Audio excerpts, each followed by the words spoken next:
Okay, well, I'm happy to be here. Nice to see everybody. Good to see you and good to have a chance to discuss some interesting things, hopefully. Just a question or two at the beginning. When you actually have seen a talk that involved de-biased machine learning before? Can you raise your hand if you've actually seen? Ah, okay. Good to know. Good to know. Okay, and Uh, I also wanted to say, these dynamic structural schools are just terrific. Some years ago, actually, must have been 8 or 9 years ago now, the Econometric Society was happy to help sustain, support, and help them. And I think it's been a wonderful thing that was done to help, help foster innovation and precision across the world the way that the school does, which is wonderful.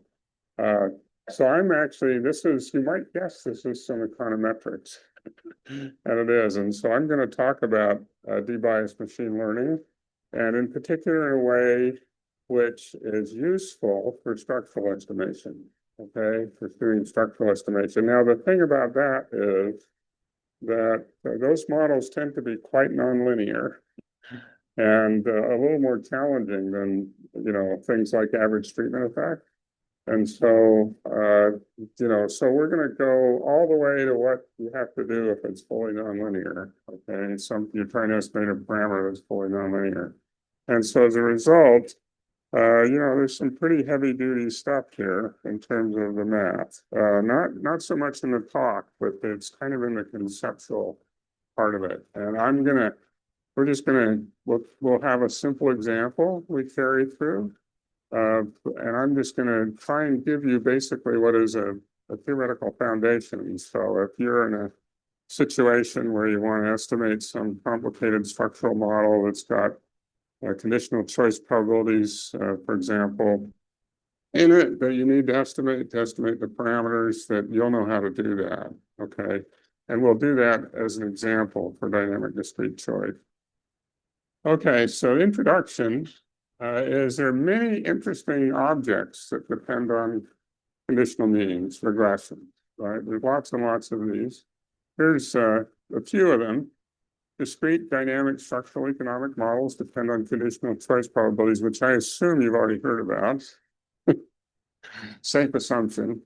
Okay, another one, just a simple demand example. No dynamics or anything. Average equivalent variation. I mean, if you think about modeling the expenditure share of different commodities, right, as a function of prices and income, then average equivalent variation bounds, so welfare bounds depend on average demand. So that's a conditional mean type setting. And, something that's sort of taken over a lot of empirical work, in the applied microeconomics, average treatment effect. It depends on an average outcome, conditional mean of the outcome, conditional on covariance and treatment or propensity score. Okay, so those are just three examples of this. There's lots and lots of these, many, many economic parameters look like that. Okay. Now, how would you go about estimating something that looks like that? Well, the obvious thing to do is just to, estimate the conditional mean that you need, and then plug it into some formula. Okay? And you can do that. Unfortunately, it doesn't work that well in the case where you're using modern machine learning techniques. Okay, so for modern machine learning techniques, objects of interest like the structural parameters can be constructed, estimators of those, by using machine learners in that first step. And we're going to call the conditional mean first step. So I'm going to just refer to that from now on as the first step of the estimation. Okay. And random forest, or neural nets or lasso, whatever machine learning technique you want to use.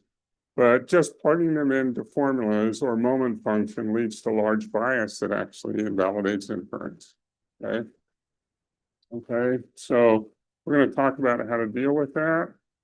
A very common source of this bias is model selection. Okay, so most of us do that.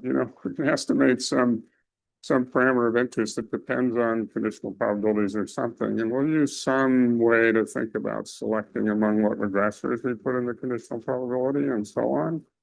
Okay. And that also occurs, that happens with neural nets, random forests, and lasso. And it also occurs with older non-parametric methods. You might think about picking the bandwidth in a kernel estimator or picking the number of series terms. Okay. It turns out that that causes this bias. Okay? This is not really well known at the moment, but it should be. Lieb and Posture have been talking about it for decades. Okay. Turns out that that's one of the main things that can cause problems with the inference is this prior model selection. Here's a summary sentence of that contains a lot of theory that I'm not going to spend a lot of time on. Okay, so a seemingly attractive property of model selection, the way that it's done is it picks the right model with probability approaching 1. Okay, that's a seemingly attractive property, model selection. Okay. It turns out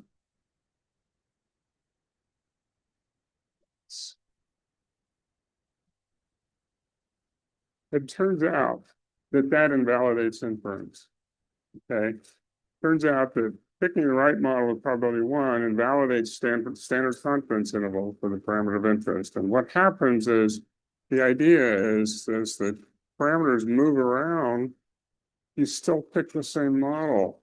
Okay? That's a property known as contiguity. That's where the statistical theory is for this. But you pick the same model, and as the parameters moving around, it's not the right model anymore. Okay, so that builds in bias that messes up inference. And see the Lieb posture, just look for model selection, put in Lieb posture, and you'll find the papers. Okay. Okay, so that's one source of this, and that's everywhere. Every time we do non-parametric estimation, we do model selection. Large bias also comes from regularization used by machine learning, like penalization for lasso. Okay, you're doing least squares for lasso, but you're penalizing the absolute value, the sum of the absolute values of the coefficients. You're going to add that as a penalty so that when, to the least squares objective function. Okay. Also shows up for neural nets. The way those are done, you never iterate. Nobody ever tries to iterate a neural net minimization to convergence. What they do instead is, and what you do with neural nets is you run gradient descent a few times and then try again. And start with different random starting values. You run it a few times and try again, and then you average the results. And that's the kind of regularization that causes bias. Okay. Also, the random forests have a similar kind of bias from the regularization that's done for those involving how you choose to divide up the possible regressor values. Okay. The reason that's done, the reason we use regularization is to try and reduce the bias in these high-dimensional settings. Okay. Reduce the variance of the first step. But the problem is that regularization passes through that bias caused by regularization, whatever the bias is that builds into the function, passes through all the way through to the parameter you're interested in. It doesn't somehow get wiped out by averaging. It doesn't. And it turns out that in many cases, and we know the exact theory for this for lasso, the bias shrinks slower than the standard deviation. When you take a lasso estimator, you take the optimal choice of the penalty, you plug it into some formula you're interested in, the bias shrinks slower than the standard deviation. And so it's not even root consistent. Okay. So that's that is another source of bias from just plugging in an estimator, however you do it, of some first step and then using it to estimate the parameter of interest. Okay. A solution to this regularization and model selection bias, and let me just say, it is a solution to model selection too. I had a long discussion with a very prominent applied micro person who also does a lot of interesting econometrics. I assure you that what I'm going to tell you also fixes the model selection problem. Okay. A solution to regularization and model selection biases are these name and orthogonal moment functions. Okay. Orthogonality, what do we mean by name and orthogonality? It's simply that the first step has no first order effect. Like if the derivative with respect to that first step is 0. Okay. And we're going to describe here how to construct these, including in, dynamic discrete choice as an example. Okay. And here's a sentence with a lot packed into it. Okay. Here's how they can be constructed. You add to identifying moment functions. So think of GMM. You got some moment functions that you're going to take the average of and then take a quadratic form in those moment functions and minimize to get the parameter of interest. Okay. We add to those moment functions a bias correction. Okay.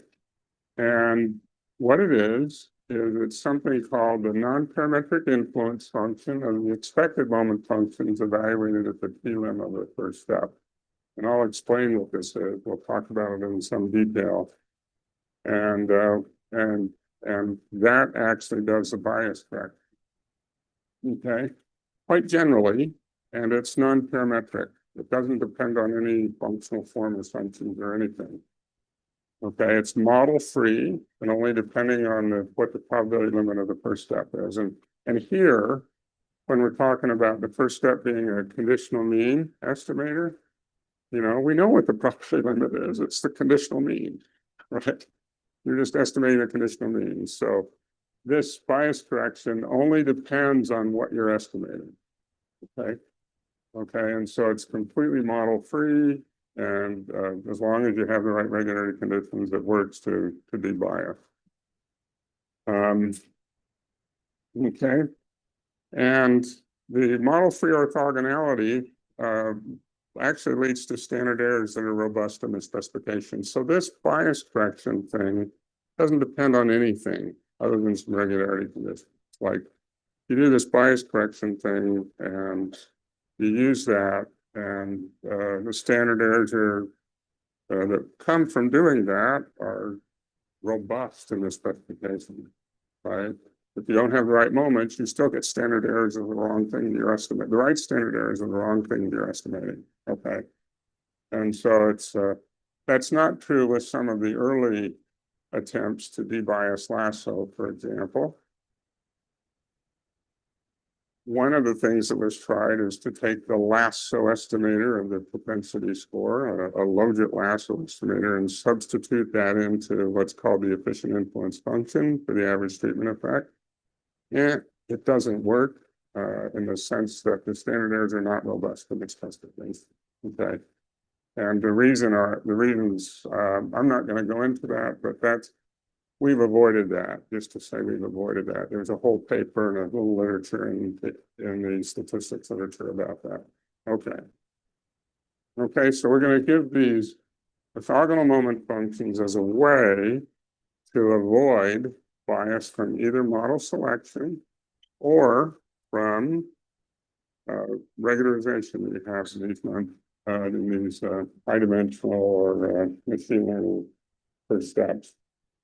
We also use cross-fitting, okay, where first steps are estimated from different observations and used to construct the sample moment.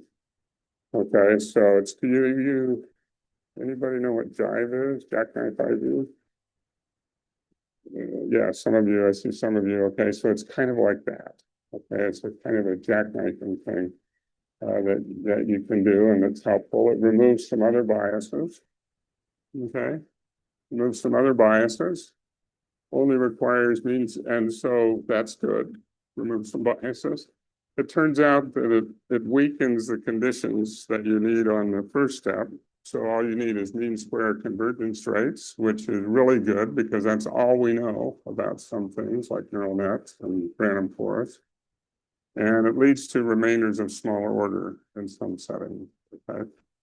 Now the paper that, you know, if you want to read more examples and even terser than what I'm going to do here, okay, this paper, the exposition here is from this locally robust semi-parametric estimation paper, joint with Victor Chernozhukov, Escanso, Kitchener, and Robbins. Okay.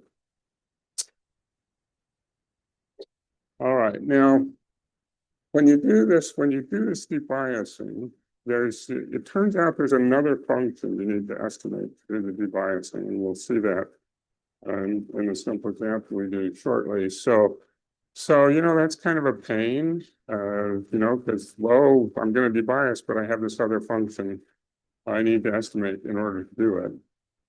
Okay, so that's, you wish you didn't have to do that, but that's the way it is. It's okay because if you did the right standard error, it's accounting for the first step you plugged in, you'd have to estimate it anyway. So it's not really, you have to estimate it anyway if you're going to do the inference the right way. Okay. One of the things you can do is you can actually use the orthogonality property itself to estimate alpha naught. And that leads to automatic debiasing. These are methods of estimating alpha naught that only use formulas for the object of interest and do not require a formula for alpha naught. So the way this debiased machine learning got started is people looked at particular estimators and particular objects of interest, and then they figured out, how to debias them. And along the way, they derived alpha naught for whatever problem they had. Don't need to do that. Turns out that all you need to know is the parameter of interest, and then you can do it. And so that's attractive to make this convenient, and that'll be like really useful for dynamic discrete choice or however complicated your structural model is, because then, you don't need to derive the form of this thing and figure out some clever way to estimate it. You can just use the object of interest, whatever it is. Okay. That would be like the parameters of the dynamic discrete choice model. I don't even need to know the formula alpha distinction. You don't need to know it, no. We know this, okay, great question. So we know that it turns out we need to know the formula for the bias correction term the way we're doing it, but we don't need to know the formula for alpha naught. We'll see in just a minute. And by the way, thank you for asking. Anybody wants to ask any questions at any time. Okay? I may delay the answer till the end or something if we need to, but yeah, great question. Okay, so we're going to talk about that too. And, I'll show you how to do it. In general, for any GMM type moment function, so that applies to a lot of structural things, and where the first step is a conditional mean. That's all you need to know is the GMM moments, the moments, and that you're estimating a conditional mean, and then you can debias.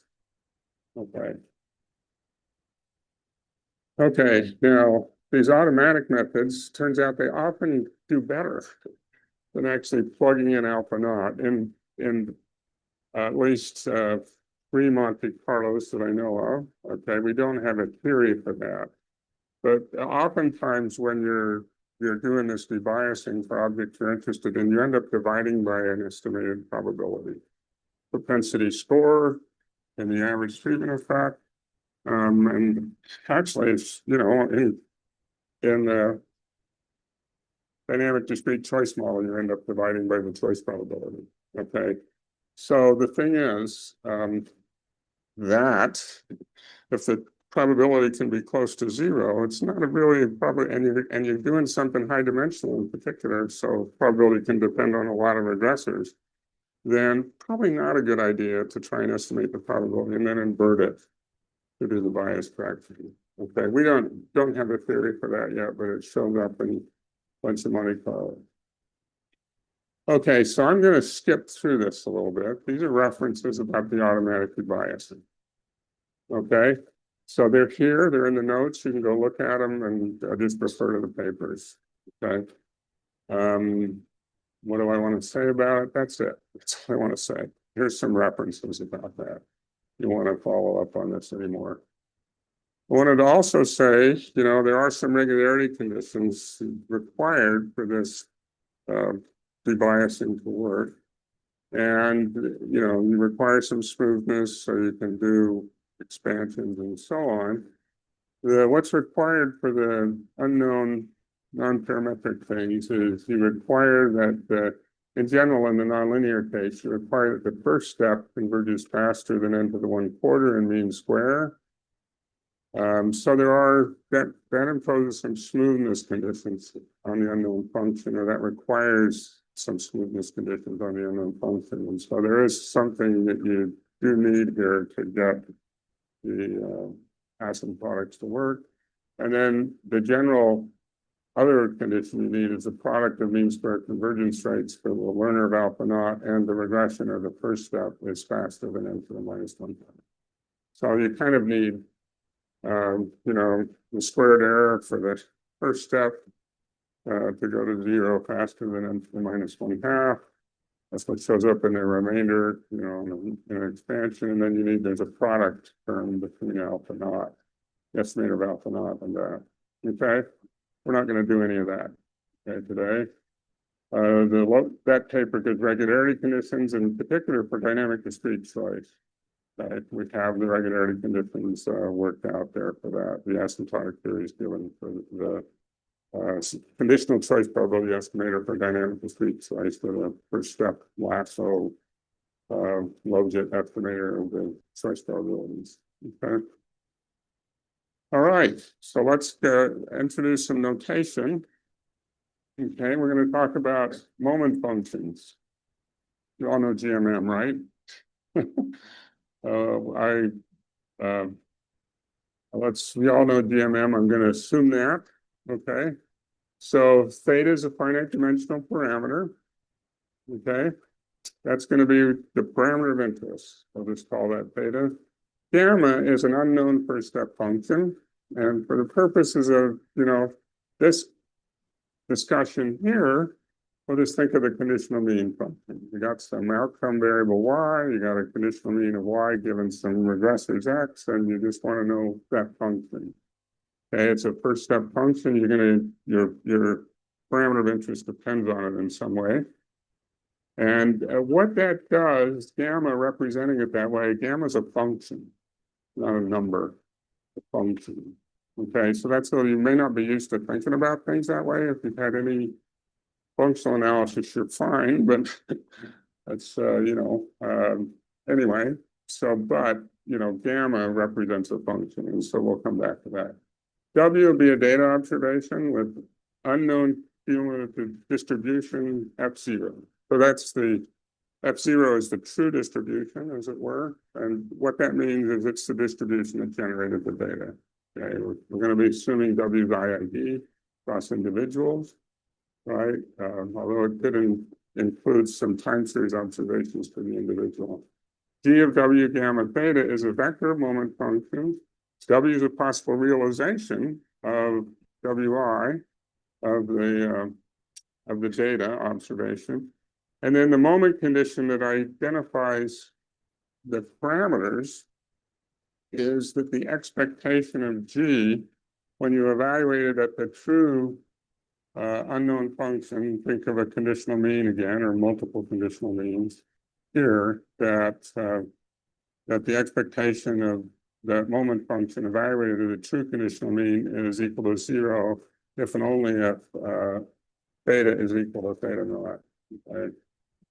theta naught's assumed to be the unique solution to this equation. It's identified by the moment condition where this is the unconditional expectation of the moment functions. Okay, standard identification condition. But we have this first step floating around, right? So we're just going to, what we're going to require is that when you plug in the true value of the first step, that's identified. And then we're going to go out and estimate gamma naught and use that. Okay. All right. So here's a simple example.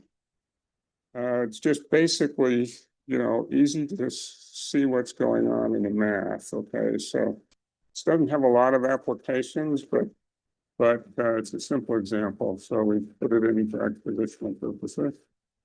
Okay, so suppose theta naught is the expected value of some random variable z times the conditional mean. Okay, but this is going to be unknown again, but the parameter itself is just the expectation of some observed variable z times the conditional mean of y given x. Identifying moment condition, that's easy. You just subtract theta from both sides, right? It's z gamma of x minus theta. Now, in general, notice that we haven't just put gamma of x in here, we put gamma. And what that does, that allows the moment function to depend on the whole function gamma. And there are lots of examples of that. The average treatment effect being one. Okay, and I'll come back to that. So in this example, the moment function depends on gamma only through its value at x, but that's not true in general. For the average treatment effect, what this looks like is you have gamma evaluated at one of the treatments showing up, right? Either evaluated at the treated or untreated, and then you take the difference of the conditional means. That's what you look at for the average treatment effect. Okay, and so there, it depends on the whole function because you can evaluating the treatment of one or the other, the non-treated 0 or the treated 1, right? Okay. Throughout, what we're going to do, as I said today, is we're going to look at the limit gamma naught of the machine learner. That's going to be assumed to be a conditional mean. Okay, so we are going to stick with this pretty much the whole time today. You can do other things too, but we're going to focus on that. Okay. Okay, so here's how you construct the orthogonal moment function. It depends on something called an influence function. Okay. So here's how you can construct it in general. I've skipped, the first two lectures for the MIT graduate students. Sorry about that. But this is how you do it in general. And the reason that I'm doing this is because, this gets you all the way to doing taking care of general nonlinear moment functions, which show up all the time in structural estimation. Okay. So, all right. So, we're going to do this. Okay. So, orthogonal moment function, that's it. Oh, this is the example. We did that. Okay. We use the p-lim. Okay, we use the p-lim gamma of f of gamma hat when f is the distribution of a single observation, different potentially than f naught. Okay, so we're going to assume that whatever gamma hat we have, it's estimating something, and then we're going to call that gamma of f. And of course, here for the conditional mean, gamma of f is just the conditional mean for f, the distribution of f. Now, f represents a possible distribution of data. So gamma of f. You have a non-parametric conditional mean estimator. That's just the conditional mean under the distribution F. Okay. Okay, so it's the p-lim of gamma hat under general misspecification where F is unrestricted. Okay, and so that's the thing that makes this non-parametric. We're going to allow F to be anything subject to regularity conditions. Okay. And so, you can move gamma, the conditional mean, around in any way you want. Okay. And we're still going to have orthogonality. Okay, so that's why it makes it non-parametric, because we're doing it to allow F to be completely general. Okay, so for non-parametric regression, gamma of F at X is just the conditional mean under the distribution F of Y conditioned on X equal X. Okay, so now what an influence function do is it measures the effect on the thing you're interested in, or of varying the distribution away from its true value f0. Okay, that's what the influence function does. And we'll just need some definitions. So let f of sub tau be 1 minus tau f0 plus tau h for tau an element of 0, 1.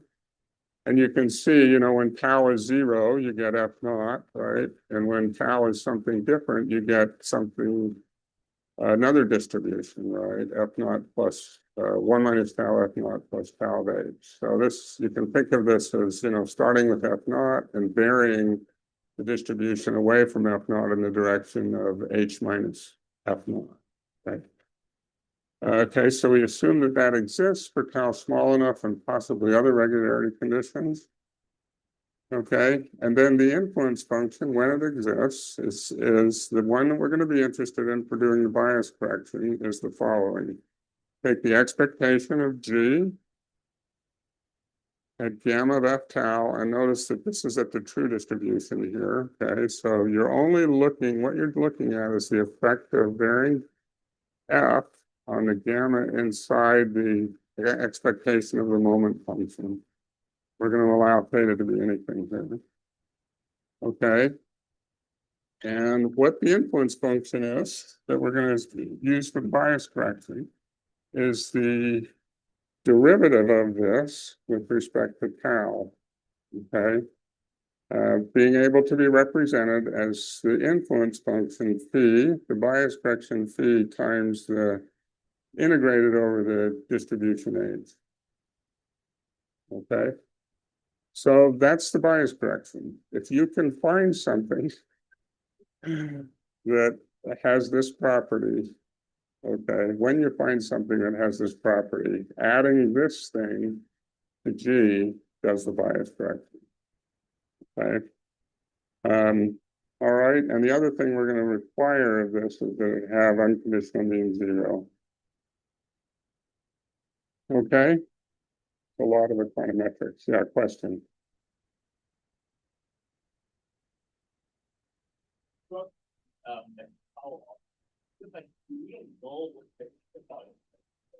We don't, and that's kind of that's a great question, but that's exactly the point. Whatever, look, I mean, if you do a non-parametric regression, what do you estimate? You estimate the conditional mean. So you know what it is, your estimator gives you gamma of f. That makes sense?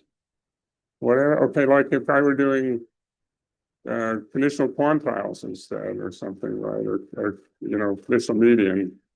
Instead, I'd have that here as a gamma of f, right? If whatever the first step is, you know, gamma of f is just what the thing estimates. That makes sense? You okay with that? Somebody else had their hand up. I thought. Yes.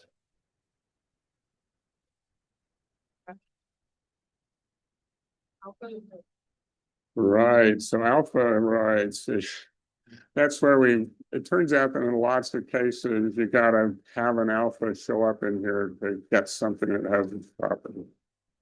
We'll see it in just a second with an example.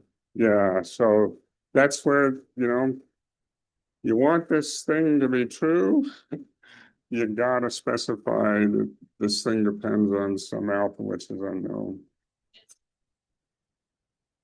It is, and the reason it's unique is there's no restrictions placed on H.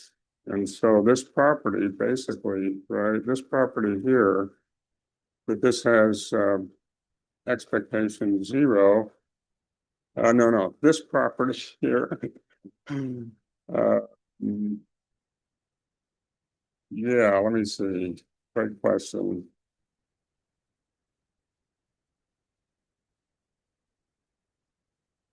It is unique because, okay, so it's not that it has mean 0, it's because H is allowed to be anything. It's allowed to be any distribution. This, you know, you're varying here, you're varying the true distribution away, I mean, you're varying a distribution of the data away from the true distribution in any direction at all. H can be any distribution at all. right? And so for this to hold, this has to hold for any age, right? And because of that, that makes it unique. Yeah. Great question. Are there any other questions? Ask about this. This is more than you wanted to know about unbiased machine learning, probably, but this is the fundamental thing on which everything else is based, and it applies to any dynamic structural model estimator. Okay. It's my, you buy that? I'm serious. No, this is really the theoretical basis of all of this unbiased machine learning literature. Okay, what we're doing right here. Right. And the reason we do it is so that, if you need to, you can go look up various references, and I can give you some guidance about that in a little bit. Where you can go up and look at, where do I find this feed, for example. We'll get to that in a second. Okay, and, how do I estimate alpha? Well, we're going to help you do that. And then that gives you the bias correction. Okay. All right. So let's see. We also normalize the mean, to normalize the mean of this to have mean 0. Okay. Okay.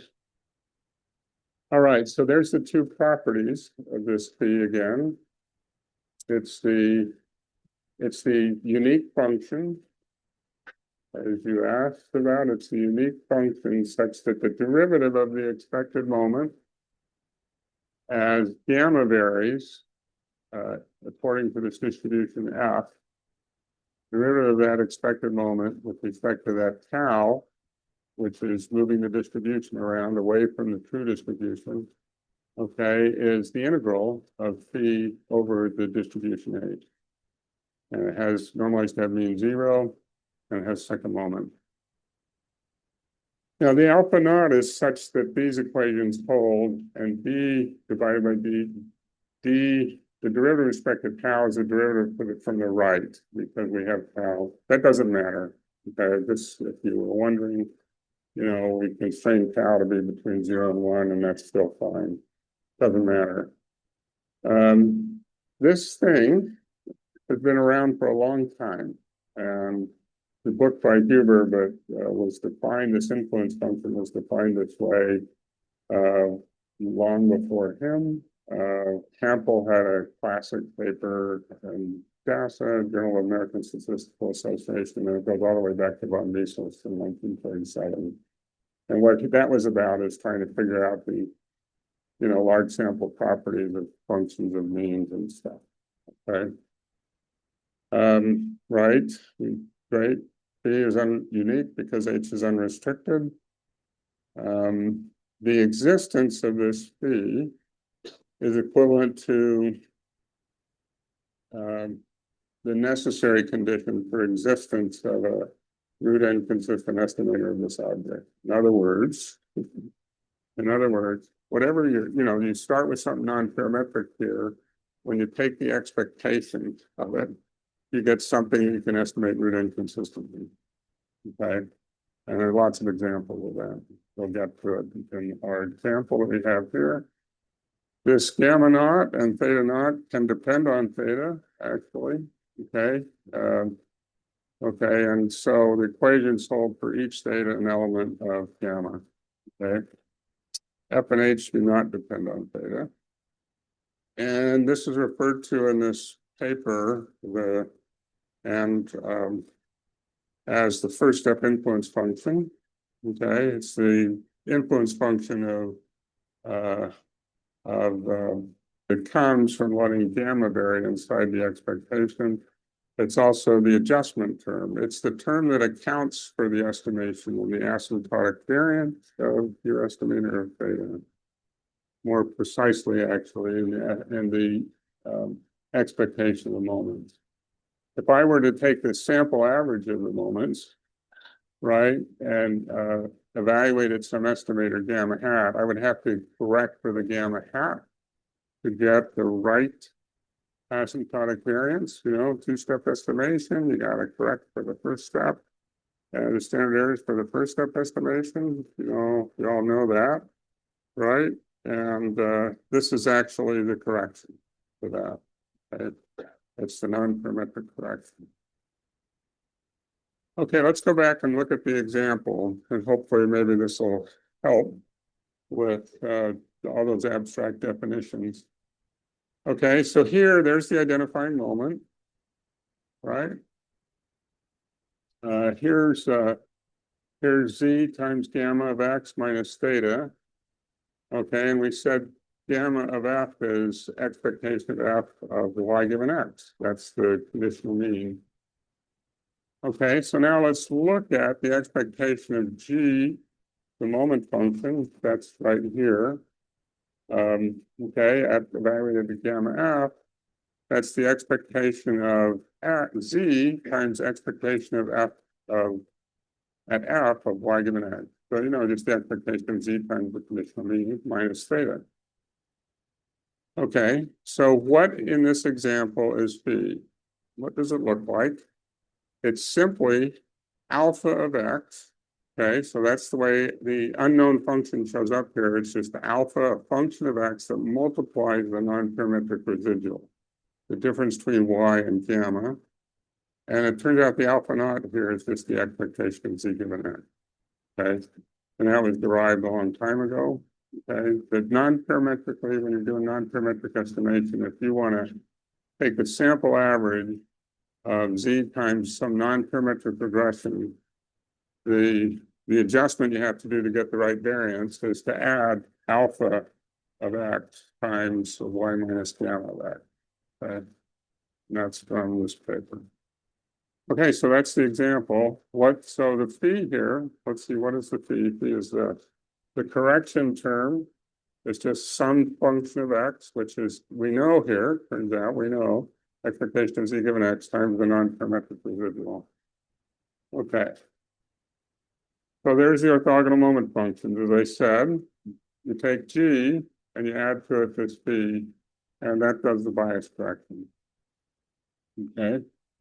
It has two key orthogonality properties. Okay. Property one is that if you take some linear set of possible gammas, right, and you look at like taking a derivative of a deviation of gamma from gamma naught. So you start with gamma naught, you add to it some delta times gamma minus gamma naught, right? You take the derivative of the expectation of that with respect to this delta. So what you're doing is you're starting at the truth, you add a little deviation, take the derivative with respect to the deviation, you get zero. That's just what we mean by no first order effect. That's what we mean. There's no first order effect on the expectation of these orthogonal moment functions of gamma. Okay, it's a kind of derivative. It's a kind of sometimes called a good co-derivative. Okay. Anyway, no first order effect of gamma on these functions. Now you can actually, I'm not going to do it because of the time involved. But you can do this with no more than these conditions. This is an identity, and that definition of phi gives it to you. Okay, and it's like a very simple derivation, just using the definition. Okay, so anyway, more than you want to know, also, but that's what we were going for. No first order effect of gamma on the p-bias moment function. Gamma moves around a little bit from gamma naught. The effect of that is zero. Okay. Varying gamma has no effect locally to gamma naught on the expectation of the d-bias moment function when evaluated at alpha naught. Property two turns out that actually this is a kind of a local robustness to gamma of the expected moment function. It turns out you have global robustness with respect to alpha. The expectation of phi, w, gamma naught, and alpha is equal to zero for all alpha. Okay, and we'll see that in the example, and It turns out to be a very general property. Okay. So the orthogonal moment function is globally robust in alpha, turns out. And obviously the rest. Okay, so let's look at the example.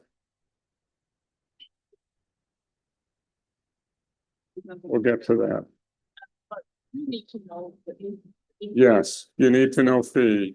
Yeah, you need to know phi. Now, the fortunate thing is it's been derived for a lot of cases.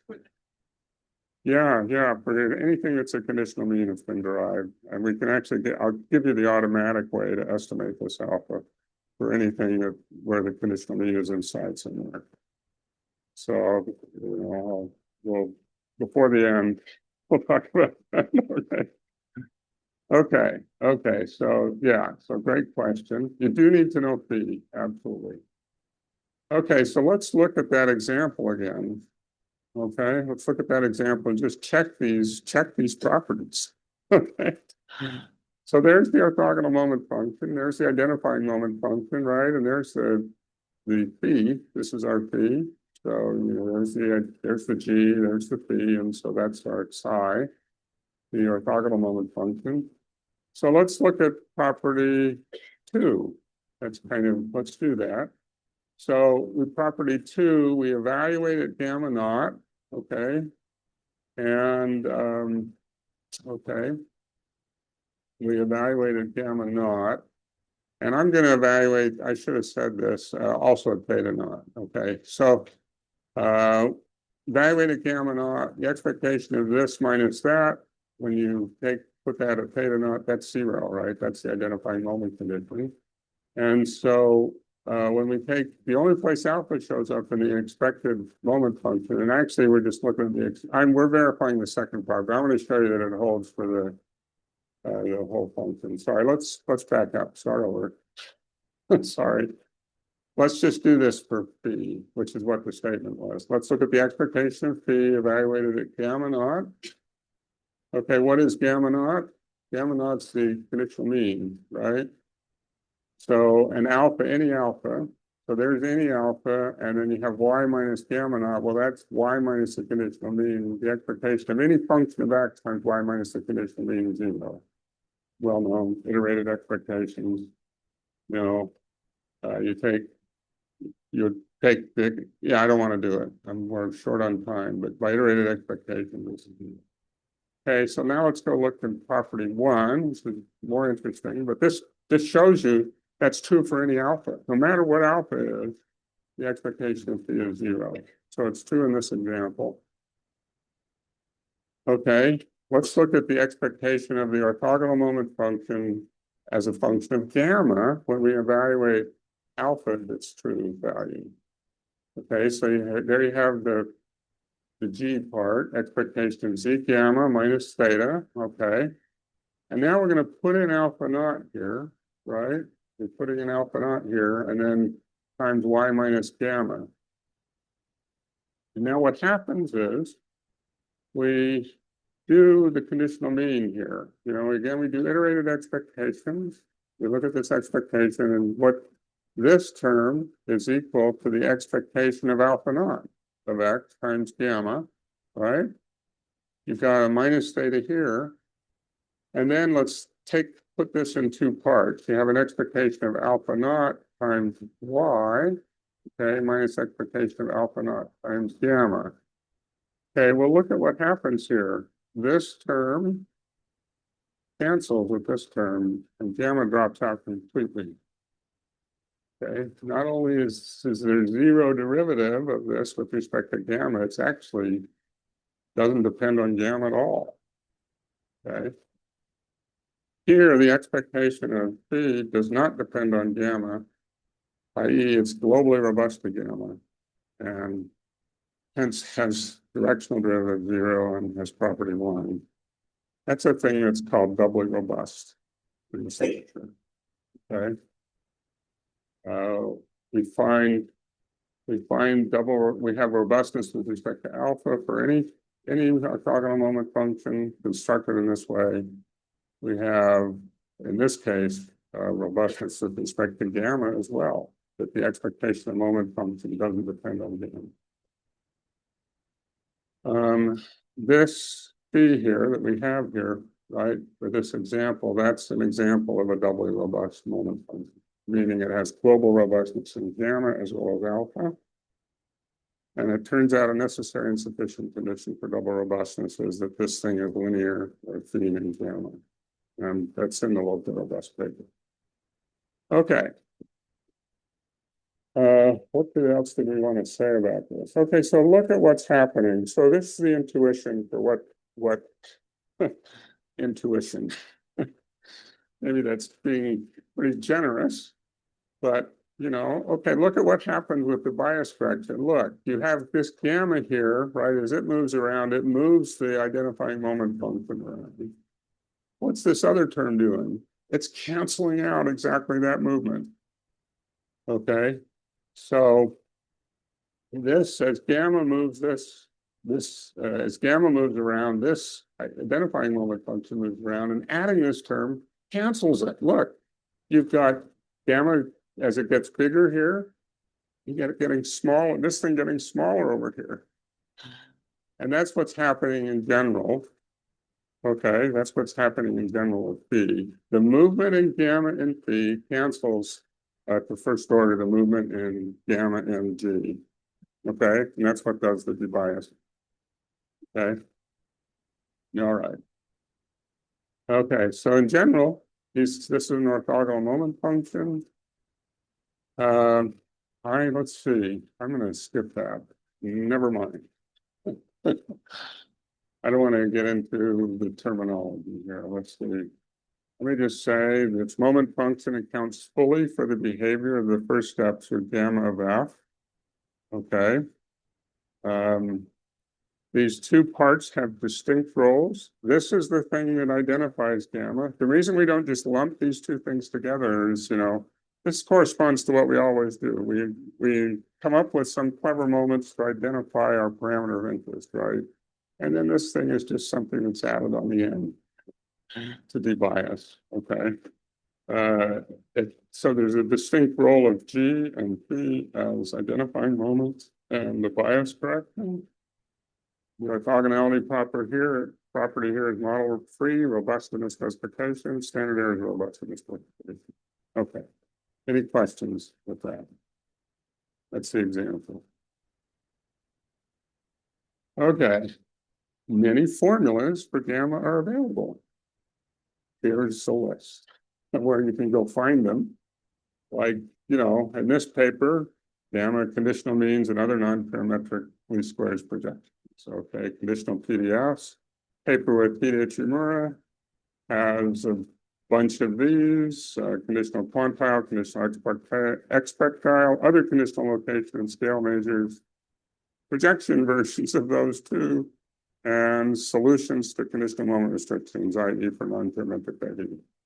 Okay, so, there's lots of formulas. It is true if you had some really funky first step, you might not find it in the literature of the formula for this speed, but most things that we do, and certainly for things like conditional price probability estimation, those are just conditional means, and so we can just use, this paper to get,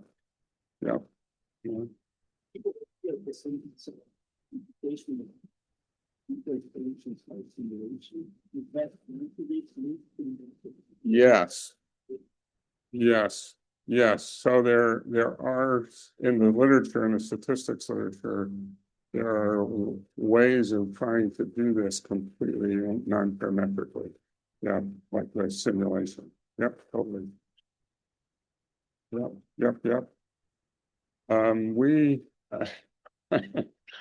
This, if you know phi, the ways that people go about doing that, they don't use the structure of phi, and they're trying to estimate what they end up doing. So let's go back. Right. Go back to the example. So you notice that this is linear in y. That's a restriction you might want to use, right? And you might want to use the form of this. And those non-parametric simulation-based methods don't impose that. So we haven't run horse races with them. So we don't know. There is general ways of trying to do this without knowing phi even. Right, and that's what you're alluding to by simulation, right? Yeah, yeah. Um,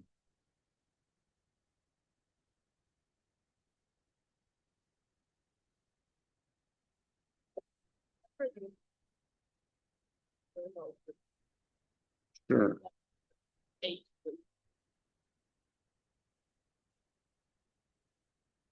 They're all, it all leads back to the influence function. Yeah, they're all the same. Yeah, I know. If you look, the orthogonal moment function is the same for all of them. Yeah. What changes is if B changes. And when does B change? B changes if you change what gamma of F is. If instead of doing my first step as an estimator of a conditional mean, suppose I did lasso instead. Lasso is kind of a linear estimator of something that's a linear combination of fixed basis functions. Turns out that's not necessarily the conditional mean in general. So the lasso, I mean, you actually get a different thing here. If you change gamma of F, you change both fields. Yeah. Yes, exactly. Change what you're estimating. With lasso actually doesn't estimate the conditional mean in general. Turns out that's some people in certain audiences would shoot me. That's like, including Victor. I tried to assert that, but it doesn't. So yeah. So the way what phi is sensitive to is what gamma of F is. A different gamma of F produces a different phi. Any other questions? More than you ever wanted to know. Yeah. Orthogonal moment. Okay. So here's a list of those two papers. Sorry, are places you can go, and there's other, but these are kind of cover the most cases that we're aware of. Okay, the other thing that is commonly done in the B-biased machine learning literature is cost fitting. Okay, and what that is that now these orthogonal moment functions, we're going to estimate gamma, right? And we're going to estimate alpha, and we're going to put those in, and we're going to take a sample average of these to get B-biased moments, sample average of those. And it turned out there's reasons to prefer doing some cost fitting where you estimate gamma and alpha from different observations than you average over. And that's what's described here. Okay, and this has been around in the statistics literature for a long time. Partition the observation indices into L groups. Let gamma hat of L, alpha hat of L, and beta hat tilde L be estimators that are constructed using all observations not an IL. And then what you do to form the identifying moments is then you average over the groups, and within each group of observations, you average over the observations in that group and the estimator estimated from all the other observations, other than those in the group. Okay. So it's a way of kind of doing sample splitting that varies with the group. Okay. And then the phi hat, we're just going to plug in an initial estimator of theta. Too complicated to account for the dependence of theta on theta in the phi. Okay, that's like way complicated. So we don't do that. You don't need to do it. The theory says you don't need to do it. So this is just going to be a fixed number that's estimated by sample splitting. One question: how many groups do you use? 5 seems pretty good. Seems to work well. 10 turns out it works. You might want to do that if you have smaller data sets because you're using, anyway. Seems to work well for small data sets. Turns out larger L is better, but L equals 10 gets most of the gain, and across a number of interesting examples. There's a recent job market paper by Velez, who was from Northwestern. He's now at Cornell. Okay, now this cross-fitting, what it does for you is it eliminates own observation bias. Remember jive, jackknife IV? To get rid of the bias and estimating the first stage coefficients. Well, that's a general form of bias that shows up in all of these kind of things where you're estimating something in a first stage. Okay, and so it eliminates that own observation bias. And it also helps remainders converge faster to zero. Paper Jamie Robbins talks about that. And the thing is, you can get away, once you've done the cross-fitting, you don't have to deal with these difficult Donster conditions, which are not even satisfied by many machine learning. Okay. Okay, so here's the B-biased GMM. Okay. GMM as usual, except you're using B-biased moment function. Okay, and here's the as usual for GMM, you can talk about an optimal weighting matrix, and so this is how you would do that, or general asymptotic variance that accounts for any weighting matrix. That's just the general formula for the estimated asymptotic variance of GMM. And because we've plugged in this initial estimate of theta into this, okay, into T, the only place you need to take the derivative is with respect to the identifying moments. Okay, so we eliminate having to differentiate with respect to the theta that shows up in T here. And as part of that has no asymptotic effect. I'll just leave it at that.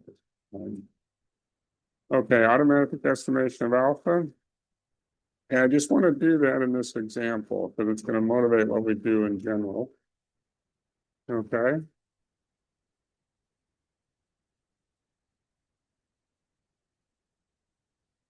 Okay, you can use property 1, actually, with respect to gamma to construct estimators of alpha naught without knowing the form of alpha naught. Okay, so what's property 1? It's orthogonality with respect, it's this. Okay, a derivative of these orthogonal moment functions with respect to gamma, bearing away from gamma naught, is 0, no matter what direction you look in. Each of those is a moment condition for alpha. Okay, you can identify the alpha naught that does this by looking at moment conditions that come from that. Now that's a bit of a pain because there's a lot of those, and then how do you pick these different directions and so on? So it turns out it reduces to least squares and a least squares type thing in a lot of settings. Okay, so that's what I talk about here. Okay.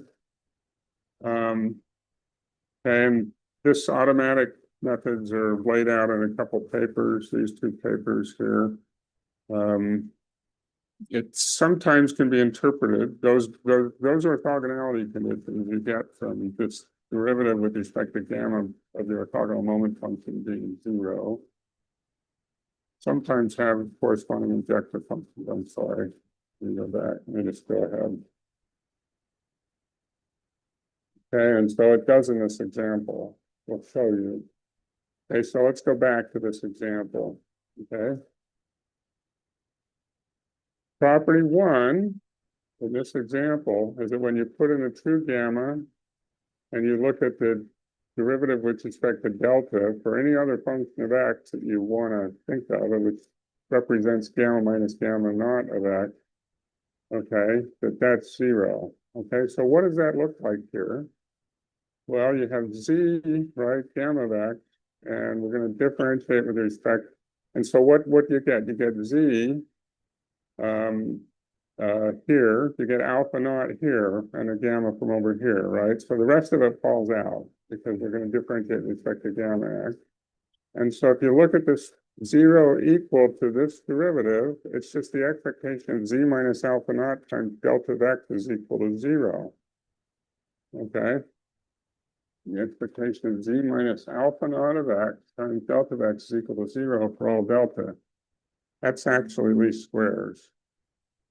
That's the first order conditions for alpha naught being the non-parametric regression of Z on X. Okay, the thing that makes the function of X that makes Z minus that function orthogonal to all functions of X is the conditional mean. So that condition, which is the effect of gamma varying, doesn't have any effect on the expectation. It's just the first order conditions for the conditional mean. Okay.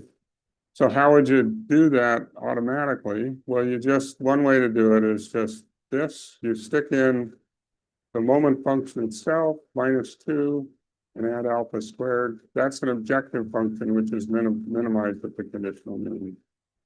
Okay, and I'm going to skip the algebra for that. Okay, so this name and orthogonality implies that alpha naught minimizes this objective function, which depends only on alpha and only on the identifying moment function. Okay. Now, these things don't always exist. It isn't always possible to specify some nice objective function like this, but it is for conditional mean. Okay. It is for conditional mean. So if what you're estimating in the first step is a conditional mean, there always exists a least squares objective function for the way to get what alpha naught is. Okay, and we'll get to it in just a minute. Okay. I'm gonna skip this, right? Oh, well, no, this is the general thing, so I'm not gonna skip it. Okay.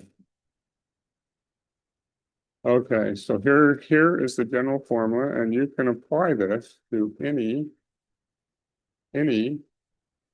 GMM problem where what you're estimating in the first step is a conditional mean, and you don't even have to know what alpha is to get the bias correction. Okay, so here's what it is. Okay, so what we're going to do is we're going to take G, those are the moment functions. We're going to put in some gamma. Okay, and we're going to look at the derivative of this. It's just kind of it's the actual thing we were differentiating before without the expectation in front of it. You take the moments, right? You evaluated any gamma, and what we're going to do is we're going to plug in gamma hat here in a minute. Okay. What this thing is going to depend on is it will depend on gamma, it will depend on beta. Okay. But suppose that you can do this differentiation here. And generally, this is easy to do. Not apparent from looking at this, but this is easy to do. You just write down, plug in the gamma, just some possible conditional mean, right? And then you take a delta, right here, which is some other possible function of X. Pick any one you want, right? Pick any function you want, and then take this derivative of this G with respect to this, and this gives you a D. This is like, you've done derivatives like this since you were very young. Just derivative of this function with respect to a scalar, where gamma is any function of X and so is delta. Suppose that you have that, okay? So that gives you some D. It depends on gamma, it depends on delta, okay? And it depends on theta, because theta is over here. Property 1 of name and orthogonality is this. When I take the derivative, like so this D, it's just going to show up now in this next formula. I take the derivative, right, with respect to this delta, evaluated gamma naught, plus delta, we're taking the derivative with respect to delta equals 0 times some cap delta, all right, alpha naught and theta naught, okay? That's just this, right? That's the derivative of the first term. Okay, and that's D, right? That's D, right? That's the derivative of G. And then here's the second term, right? That D doesn't belong there, I'm sorry. We got rid of that before. This is like you're taking this what when you do this and you're doing this in the orthogonal moment function. Okay. Take y minus gamma naught, you're evaluating gamma naught, you're taking what you're doing is you're replacing the conditional mean by this, the true conditional mean plus delta times little delta times big delta, right? You put that in. So we're just going to take the derivative of this with respect to delta. That's easy, right? That is just alpha naught times big delta. Okay. So this is the orthogonality condition. Okay, that's implied by the fact that gamma has no first order effect on the orthogonal moment. Okay. That is the first order conditions to this. Okay. That's the first order conditions to this. So here's an objective function that alpha naught minimizes. Right? We know how to estimate alpha.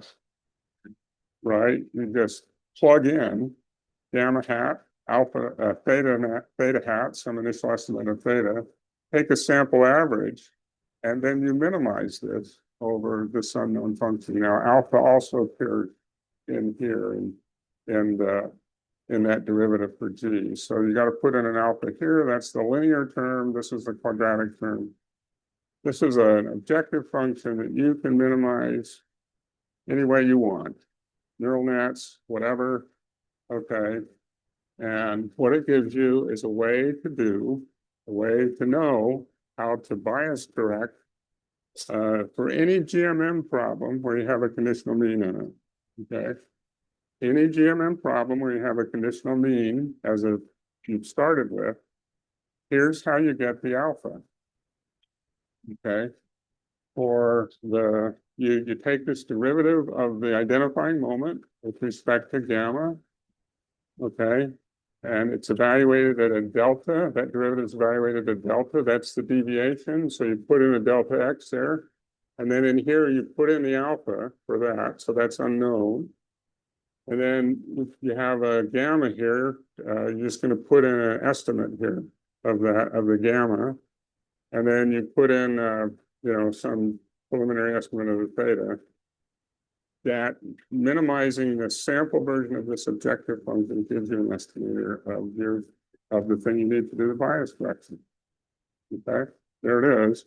Alpha hat is the argument over alpha an element of some set, like some basis of functions. Think of a series estimate here. Okay, the sample average of -2 times this derivative evaluated the alpha. So that's where the hard part is. You got to put in the unknown alpha inside this function, whatever it is, and then you average it, and then plus an alpha squared. Okay. And for example, you could use a neural net to do that. Okay. So here is the punchline of all of this. You take any moment function you want. Okay, that depends on a conditional mean. Okay, how do I get the bias correction? I minimize this. You got an alpha hat. I add to the moment the alpha hat times the non-parametric division. Okay, so that works for dynamic discrete choice. It works for any structural thing you have. Okay, so you can do the bias correction for any structural thing. Okay, any questions about that? Sure.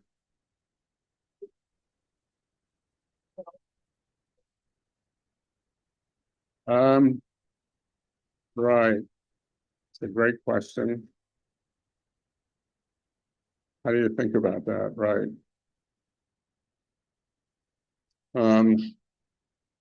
I don't have a really good answer. Sorry. Why? Because it works. Sorry. It represents the kind of the deviation you're moving away. I mean, this is kind of a deviation direction you're moving away from the regression, right? And it just so happens that that's the right thing to do. Seriously, I don't have it. I'll come up with a better intuition. Maybe you can offer one. Yeah, maybe you can offer one. Okay. Point of this is that this is doable. Basically, any GNN setting where the moment function is smooth enough, nice and smooth, you can differentiate. You can figure out what this function is. It's a straightforward derivative calculation. You plug in a gamma hat, a theta hat, and then you get an objective function, and then you minimize over this, right? Well, you take this just from this simple derivative, simple, well, yeah, mostly simple. And then you minimize this, and that gives you an alpha. And then your bias correction is just this alpha hat times the non-parametric residual from the first step estimation. Sounds pretty okay, right? This is the automatic thing. We can here applying it. You can do a bias correction that doesn't depend on having to do all the calculations that are in the local robust paper for what the bias correction is for dynamic discrete choice. Yeah. Sure.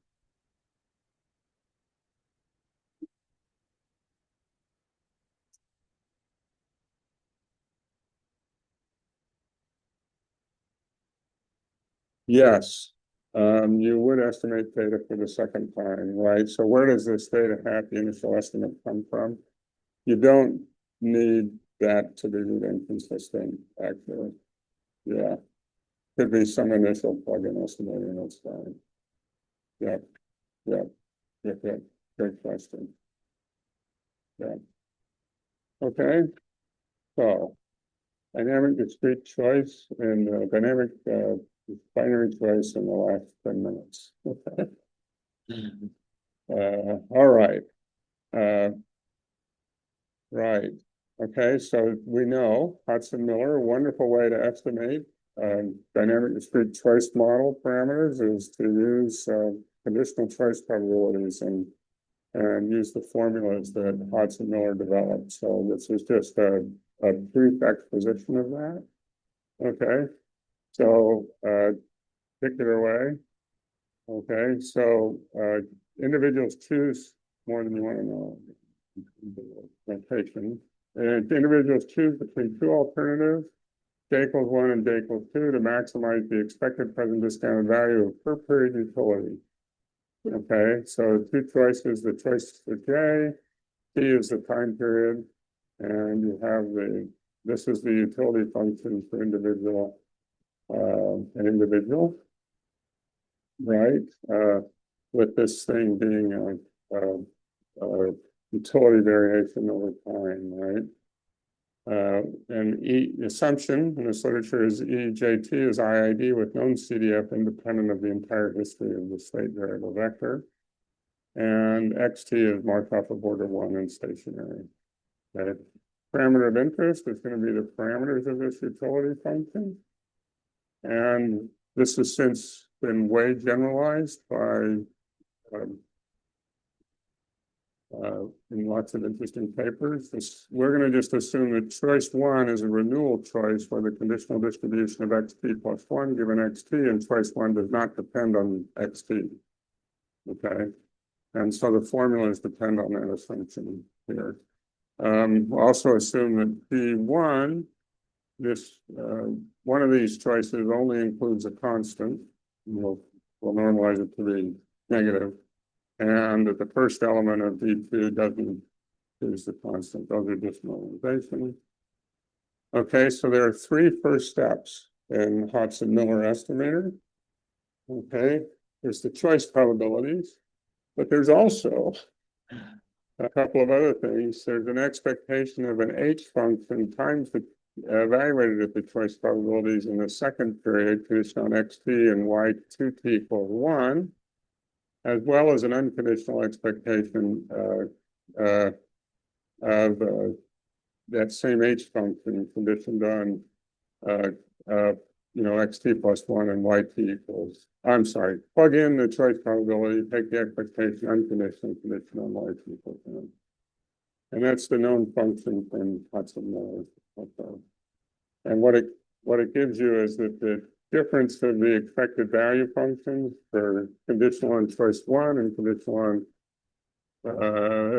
yt equals one and conditional yt equals one looks like this. It's this nuisance function here minus a nuisance parameter here. Okay. Okay. And then what you can do with that is you can then plug that back in to your discrete choice problem and use a discrete choice estimator, where what you do is you have the same dx prime theta here, plus the discount factor times the difference of these conditional means of the value function. Okay. Okay. Okay, so this has two non-parametric regressions, really. Okay, it's got the choice probabilities there, so that's gamma 1, and then it's got this gamma 2, which is a conditional mean of the choice probability, all right, plugged into this H function. Okay, so that's a little bit complicated. The data here, ID observations on individuals followed for T time periods. It also includes the T+1 observation of that. We got things to look out here. Okay. First step, choice probability can be neural nets or anything with a fast enough mean square convergence rate to get the asymptotics to work. The first step, gamma 2 hat obtained from neural net or other regression of this H on functions of x 1 it for yit 2t equals 1. Okay, for the people who chose the second alternative. For relative simplicity, we're going to let G be these moment functions here. Okay, where they're kind of instrumental versions, instrumental variable version of the Hodson-Miller function. Okay, just for simplicity. And now there are three bias correction terms corresponding to the gamma 1 hat, the gamma 2 hat, and the gamma 3 hat. Each term is obtained by treating the other gamma functions as equal to the true ones. Okay, so this looks complicated because, you know, it's sequential. You're plugging in an estimate here, right? You're plugging in an estimate here, H, and then you're taking the conditional mean, but actually you just have to do the differentiation one at a time. It's the chain rule thing. Okay. And this works. So you just treat the other gamma functions as equal to the true ones when you do the bias corrections.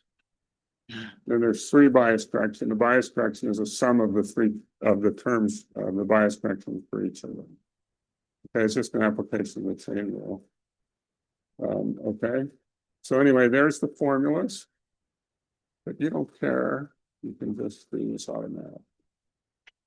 You do have to compute. Now, to be truth in advertising, there is, you know, you do have to compute, right? Let's see, where's gamma 2? You do have to compute the derivative of that, right? This one's fine, right? It's just a conditional mean. You treat this as known. So it's just from a regression of this on the other one. So that one's known. The difficult one is gamma 1. Okay, that's a little difficult to do get the D term.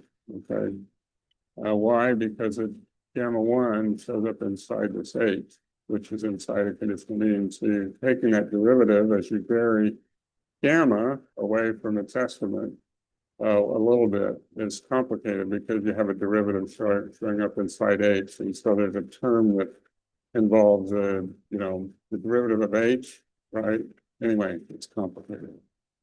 A little complicated. So, but it's straightforward to do through the automatic bias correction. Okay. How does that work? Okay.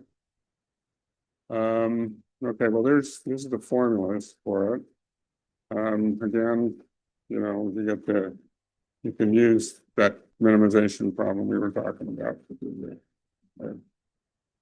Monte Carlo. Okay, so this is an update to the Monte Carlo in the locally robust paper. That's because it corrects computer codes. I'm embarrassed to say. And there's also a design mistake in that code. And these were found by Hoang Nguyen, a student of John Rust, who's on the market this year. Okay. And we also added covariates in this Monte Carlo relative to what was in the locally robust paper. And we give results for the bias correction using explicit formulas for the bias correction terms in the locally robust paper. Hoang has done Monte Carlo using the automatic neural net estimator, and you get very similar results. To highlight the bias correction, we're going to report results for a lasso penalty, which is equal to 5 times the cross-validated value. Okay, what does that do? That makes it's a lot more regularized than it needs to be. Okay, if you don't do that, if you just look at the cross-validated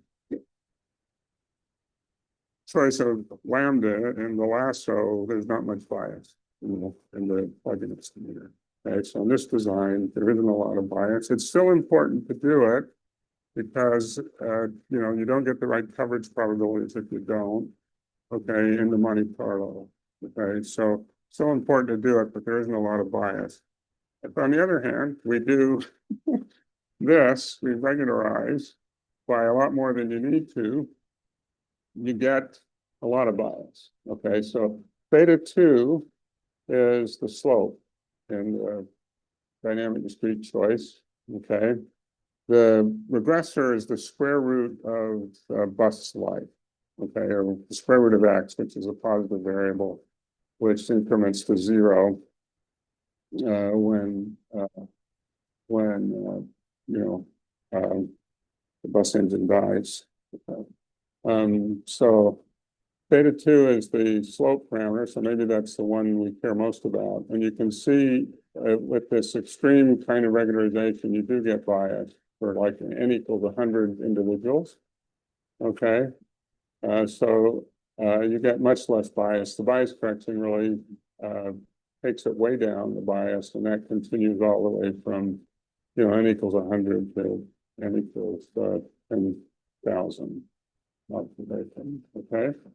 And what else do you see? Well, the bias correction does cause a little bit more variance. The d-bias standard deviation, it's a little bit bigger. That's kind of what you'd expect from the plugin. Of course, the benefit is the plugin, the confidence intervals are better for the d-bias estimate than large enough samples, Okay. All right. And so it works in the sense in this Monte Carlo design, you do get, good bias correction from doing putting those in. It lowers the bias of the estimator a lot, right? All the way down, starting even at n equals 100 observations, it lowers it a lot. It cuts, the bias is a tenth the size, even with this large lambda when you do the bias correction. So the bias correction really helps. And you get a little bit of increase in variance, but not nearly so much as you get, the reduction in bias is huge relative to that. Okay. And you also, it's important, again, to do the bias correction for the coverage probabilities. Here's the bias corrected coverage probabilities. And by the time, they're really pretty good by the time you get up to 1,000 observations for individuals. And, the other ones are off by more, substantially more, the plugin are off. So you've got to do the bias correction at least to get the confidence intervals right. And that's true even with the cross-validated lambda. I didn't put up the results here to save time, but that's true even with cross-validated lambda. Okay, so to conclude, described here to do automatic device machine learning for estimators with nonlinear moment functions that can depend on neural nets and other estimators of conditional expectations. Regularity conditions are in this paper for that, and these methods can be used for automatic device machine learning of a variety of structural dynamic models. Okay.